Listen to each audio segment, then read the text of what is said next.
Hello and welcome to episode 302 of the Heart of Markness Led Zeppelin podcast. Howdy do, I am Mark. Welcome. If this is your first time, well, you've got 301 episodes to catch up on. Go ahead, I'll wait. No, it's just every week what I do is I feature a recording of a live concert, typically by Led Zeppelin, but also sometimes by Led Zeppelin adjacent stuff like The Firm or Coverdale Page or Robert Plant Solo, etc., etc. And I give a little talk, play a few songs from the recording. These are bootleg recordings, amateur recordings for the most part. And give a little context, give a little, why is this important? Why are you playing this for us? What should I listen for? What was the situation with the band at this time? ... It's pretty cool. And then you can go to my website, which is heartofmarkness.com, and if you'd like, download the complete recording that I feature. So if I play 3 songs from a show, you can then go to the website and download the entire concert recording for free. That's how that works. I get it for free, you get it for free. Hooray. What I have this week, it's a show that I have done a few times already. It's the subject of the very first episode that I ever did. Don't listen to it. It's terrible. But it is July 24th, 1979, Copenhagen, Denmark, at the Falkoner Theater. Now, the reason why this show is so important to me is there's like a 5-fold reason. Let's see if I can come up with 5 reasons now. Well, first of all, it is the warm-up show to the Knebworth, big Knebworth show with a couple 100,000 people on August the 4th. This is a rehearsal in a small theater, Falkoner Theater, which, is used a lot. It's in a lot of concert films that happen in Denmark, a lot of concert recordings. There's a great video of Delaney and Bonnie and Friends from 1969. And Friends being basically Derek and the Dominoes, which was their backing band, Rita Coolidge, Leon Russell, George Harrison, and Eric Clapton, all right there on stage playing. Super cool. I can't remember how many people it can house, but it's less than 2,000. I think it's around 1,200 maybe. It's a small theater. It's the kind of place where you can be 6 feet away from the band if you're in the front row. It's amazing. I know this because there is a video, a film of this show, July 24th, 1979, that has been digitized, restored, and had the audio synced up by wonderful Eric, LedZepFilm. And it is being released tomorrow, the 18th of February at 5 p.m. Eastern Time on YouTube. And it is fantastic. It is 13 minutes of great footage shot from where the recording was made, which was on the first row of the first balcony in the theater. So what you get is a complete shot of the stage. And it's interesting because it's a small stage with the entire Knebworth lighting set. So you have the giant drum risers with the lights. You have the Very lights. You have the big Knebworth rainbow lights. You have the lasers and all that stuff on a stage that would be the size of wherever you see small concerts, or opera or classical music in your town. In my town, it would be the Schnitz, the Arlene Schnitzer Concert Hall. And it's about that size. And the film is amazing. And it happened actually through this humble website. One of the episodes that I had featured earlier that I talked about of this show, a person left a comment on the site saying, "Hey, I love this show. I was there," which is cool, "and I filmed it. Lol, thanks." So I saw that and lost my mind, and I replied to that comment like, "Hey, holy shit, do you still have that film? It's a really huge historical document." Didn't hear anything from him. Waited a little bit. Contacted him at the email address that he used to sign up for the website to leave the comment. Same thing, just, "Hey, this is what I do. I can connect you with Led Zeppelin Films. This is what he does. We take these Super 8 film reels, restores them, digitizes them, color corrects them, It's a really cool job. It's not the bullshit conversions that we used to do, just playing the movie on a bed sheet in the basement and film it with a camcorder kind of thing. No, it's legit. You've seen his work before, and this is fucking great. I cannot stress to you how cool this is. So, I sent that email. I didn't hear anything back. Eric sent an email. Didn't hear anything back. And then finally, this is over the course of like 7 months. We're not just hammering this poor dude. I finally remember, hey, Copenhagen's in Denmark. I have a patron from Denmark. You may have heard of him. His name is Mimo. Mimo. Wonderful guy. I think he's my first patron, too, or the first one that's still around. So I contacted him and was just like, hey, there's this Danish dude who taped this concert, or filmed it, rather. I haven't heard back from him. Maybe he'd be more receptive to somebody speaking his fucking language. So Nemo reached out to him and then immediately heard back. And turns out the guy isn't Danish, he's Swiss or Swedish or something, Herkadurka language. And got back to him and said, yeah, I don't know where it is. I had digitized it back in the day. I don't know where that file is too, but it was cool. I had about 13 minutes of it. And then, holy shit, he lost it. And then, hey, Mimo, can you ask this guy to look for it? Just real delicate, because the last thing you want to do is just scare someone away or just fucking terrify them with your enthusiasm of like, holy shit, you have that? Ah! So, very much so. Got him interested enough to say, hey, you know what? I will look for it, which is the universal signal for you're never going to hear from me again. Except he did look for it, and he found it. And not only that, he then, from this point forward, I have removed myself from the process, other than just being CC'd in the communications. Eric gave the dude the address to the lab that he uses. The guy FedExed the films to New Jersey. And then a few days later, I got an email with with the first rip, not standard definition, 720, I think, maybe 480 definition video of the conversion, and it looked amazing. It was really neat to see, and it looks like they got every single song, pieces of it, except for my favorite song ever performed by Led Zeppelin ever, and my favorite Jimmy Page solo ever, 10 Years Gone. There's none of that in there. Everything else is represented. That's all right. The reason why I know that at this point without any sound is because Eric, LedZepFilm, let me know, because he can recognize shit from what they're wearing, how they're standing, what they're playing, what the lights are like, where the hand positions are, etc., etc. He can identify what songs are being played, which is how he syncs these up to the bootlegs meticulously. Plus, he's a genius. So that was cool. I looked at that and said, oh my God, I can't wait. And then a few days later, in that same link, that original link, which was to a Google Drive folder, I saw in that folder the 4K high-res scan of the film, which looked even better. I mean, really, really good.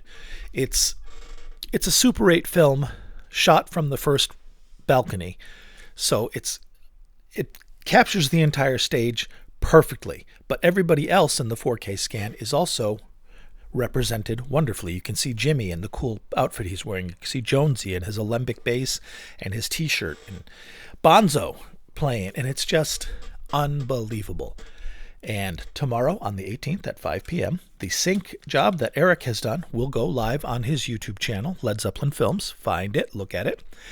I will post it on my website, heartofmarkness.com, tomorrow, along with this podcast, which is how I do, and a link to the show, which is the Dario Romero remaster of this tape, which is fantastic.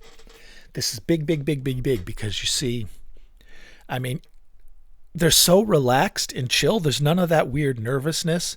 And, latter-day Robert Plant, after the comeback, which was actually the 23rd, the day before this show, was their first concert in 2 years. Robert was hesitant. He wasn't on board 100%. He had lost his son. He'd had tremendous personal tragedy. But also, even before he lost his poor son, he was disappointed and alienated a bit from the band, both the corporation, the machine of the band, and the band itself, due to the crazy off-the-wall behavior and drug and alcohol use. like everybody else in the 70s, they had gone off the rails, and Robert Plant hadn't really.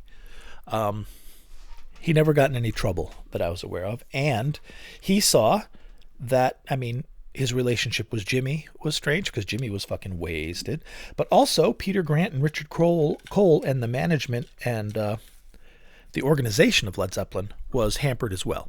So Robert wasn't sure he wanted to come back to that. So the band was on their best behavior and made a lot of promises of like, okay, I'm going to get my shit together. We're going to be clean. We're going to go out there clear-headed, and we're going to practice and do this right, which is exactly what they did. And boy, does it show. Man, I cannot wait for this. You got to see this video. It looks amazing, and it sounds amazing too because of the recording. It is really interesting. It's cool to see in the evening. I really enjoyed seeing Achilles' Last Stand and Trampled Underfoot. And Hot Dog, even a little bit of Hot Dog. And it's cool to see in the evening and Hot Dog, especially in the evening, because that's the second live performance of these numbers ever, the first being the night before. So it's really fucking cool. It's really neato, and it's why I'm talking for so long, because it's very, very important. So hopefully you'll see that. Now, end of the babbling, back to the show. And, one of the other reasons, aside from being the first concert in almost 2 years, or the second because of the night before, and the return of Led Zeppelin, it's also they're playing fantastically well because, as I said, they had to prove to Robert that this was worth doing, because Robert was not sold. So they really got their shit together, and if you could see it on the stage, seeing just the body language of the band, they're confident and they're relaxed, they're enjoying themselves, and there's none of the nerves and kind of the oh my god, this is a lot that you get from the Knebworth footage, because instead of standing in front of 200,000 people, they're standing in front of like 1,200. And it's crazy because you see the band playing, and then you'll see somebody in the front row like get up and like leave to go to the bathroom, and they're like standing up and they're like a head shorter than Robert Plant. And you realize that if the guy that was walking reached his arm out and just leaned a little bit, he would be hitting Robert Plant. And you don't see people that close to a band that big that often at this time in their careers. So it is neato. All right. It also gave me a new appreciation for a lot of the show, because I tend to hyper-focus on the stuff like 10 Years Gone and No Quarter, which are my favorite performances from this show, and not listen to the rest, which is also awesome. This is Jimmy Page playing at 1973 levels again. Clear-headed. No sticky fingers. Great tone, great control, and just fucking cool. So, the first song I'm going to play for you from this great show, again remastered by Dario Romero, is Trampled Underfoot. Enjoy it, my friends. This is July 24th, 1979. Trampled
That was badass. It was very cool and laid back. When you see the film of it, it's so cool just to see Bonzo. Watch Bonzo drum. It's so much fun because you are a little bit above the band, just a touch. So you get to see him more than you do in most of the other concert footage where you can't see him because you're slightly below the band. No, he's right there playing his thing and just effortless. It's so crazy to see these intense, powerful songs being played and just have him just like la la la la la. Like Trampled Underfoot is not that thunderous. At the very end when he goes into some stuff it is, but it's incredible. I cannot wait for you guys to see this film. And this is from someone who I'm not a huge fan. Not a fan because I think they're great. I don't really watch many of these when they come out because it bugs me to see short little segments that are just like train kept a rolling, nobody's fault, but do do do do do do, whole lot of love, down down down down down, and then 17 minutes of a drum solo, and then that typically drives me crazy.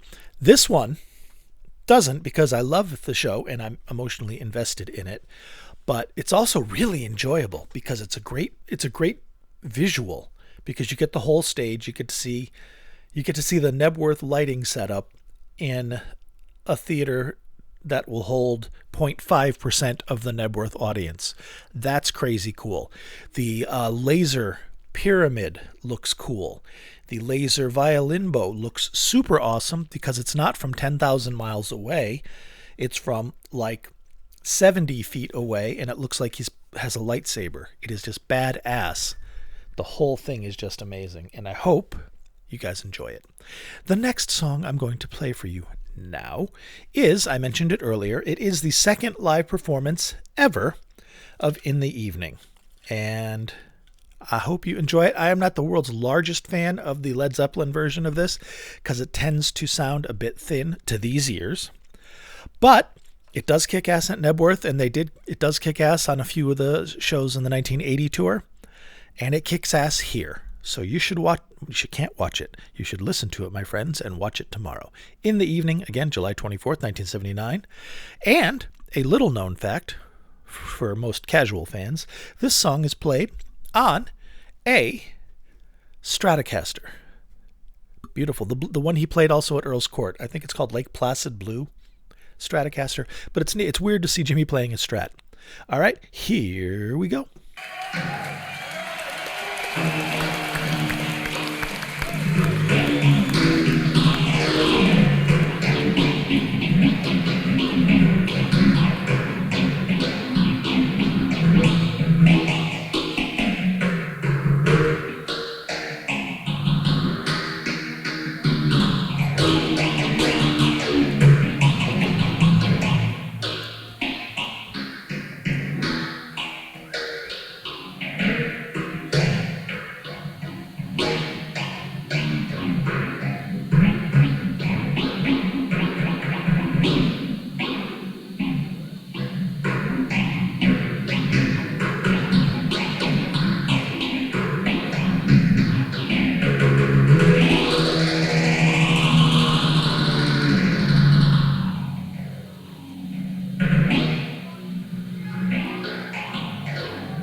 That's a track from the new album that comes out sometime in the next few years.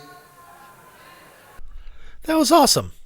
Although you can hear a little bit of that tension in Robert Plant's voice when he's like, the new album, that's a song from the new album, which will be coming out in the next few years. When he says in the next few years, it's not tongue-in-cheek. You can hear the frustration of dealing with an inefficient organization. Like Knebworth is August 4th, and the plan was to have In Through the Outdoor out by then, so they could be celebrating it and use that as a springboard for the concert. But it didn't happen, so they played Knebworth to celebrate this new album that isn't even out yet, and it's just... There's always delays with Zeppelin anyway, and you could see, and that carries on through to the the incompatibility of goals that the band members have to this day. Like the 50th anniversary of Led Zeppelin, Jimmy promised a whole lot of cool stuff. Multi-tracks, live shows, hidden stuff. I mean, there's a lot of stuff out there that has been discovered in the last quarter century, especially since the DVD came out almost a quarter century ago. And Jimmy discussed some of that. And one of them, I think, was hinted at, and from the hints that he said, I thought it might be the live Japan album from 1971, which was multi-tracked. But nothing happened because the band, any one member has veto power. So if it's not unanimous, they don't do it. And there is one member of the band yet. I'm not going to give any names. I don't want to tell tales out of school. So let's just call him R. Plant. No, that's too easy. You'll figure that out. Let's call him Robert P. There you go. And he pulls the plug on all this stuff and has for the last 40 years. Mostly in the name of preserving his solo career, not wanting to detract attention from his solo career or albums, but I don't know, man. Plus, I mean, it's his call, but fuck. Anyway, I hope you're enjoying this. It is really cool.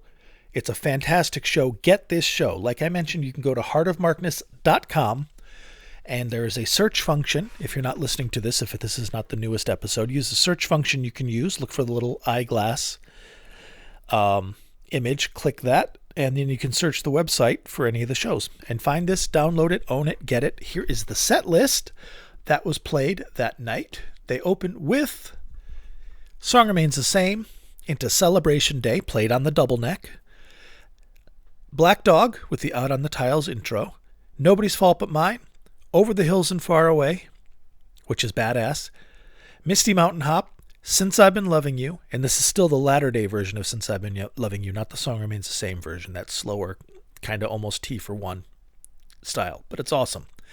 No Quarter, a fantastic No Quarter. The best performance, hands down, in my opinion, of 10 Years Gone ever performed, with the greatest, most perfect solo. It could be done by Dave Gilmour. It's so precise. Hot Dog, The Rain Song, White Summer, Black Mountainside, Into Kashmir. Then we have Trampled Underfoot, Sick Again, Achilles' Last Stand, The Cool Bow Solo, Noise Solo, In the Evening, Stairway to Heaven, and Whole Lotta Love. So, that's the show. Get it. It is worth listening to. The sound is great on it. Like you hear, it's very good. Excellent minus stereo. The minus being it's a touch distant because they are... the mics are hanging over the railing of the first balcony, and they're stereo mics, so you can hear like one guy clapping in the left channel and other stuff happening. It's fantastic. It is fantastic. So go there. I am also on YouTube, Heart of Markness, Twitter, Blue Sky, Instagram. You can find me. There's a Facebook group with about 300 plus cool people in it that talks about the podcast, classic rock, Led Zeppelin, etc., etc. Join that on Facebook. It's also called The Heart of Markness. And I have merchandise. T-shirts, coffee cup stickers, the works, like every other podcast on earth. Merchofmarkness.com. There's some cool stuff there. Get some. All right. This is all done courtesy of the generosity of the Titans upon whose shoulders rests this humble yet mighty podcast. I am talking, of course, about my patrons, one of whom I've already mentioned today. And a Laurel and Hardy handshake go out to these people who support the podcast, pay for all the hosting and all that stuff and all the stuff.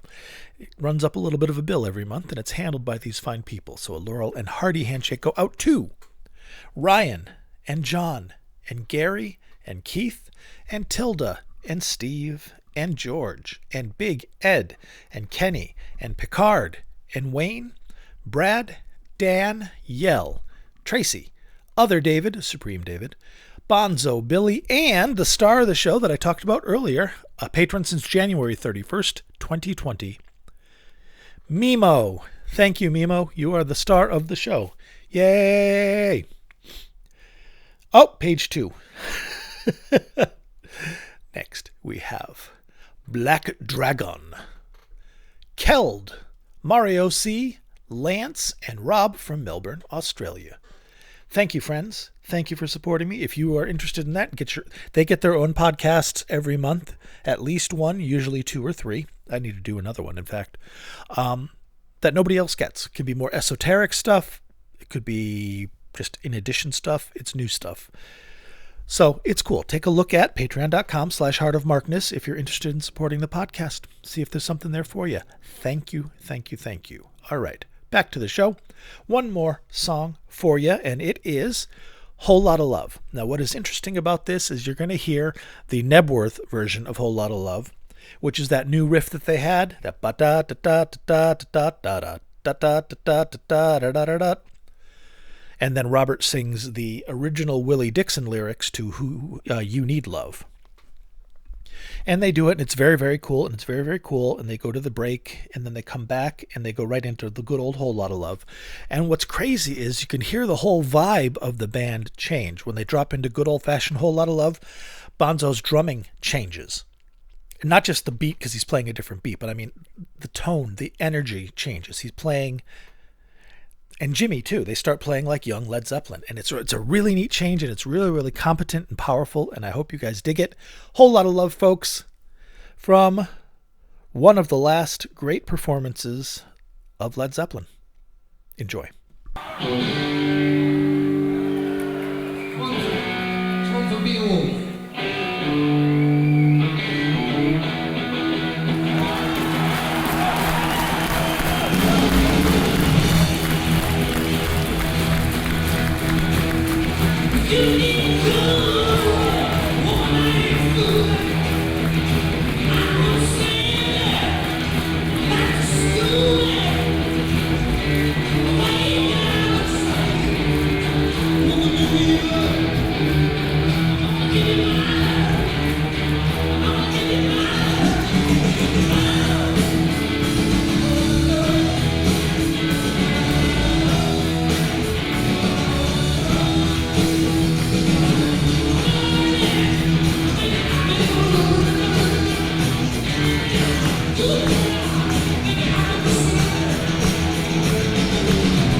Super cool.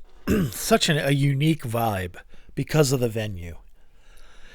And the circumstance. Everybody being on their best behavior, well rehearsed, clear-headed, clean, if not sober.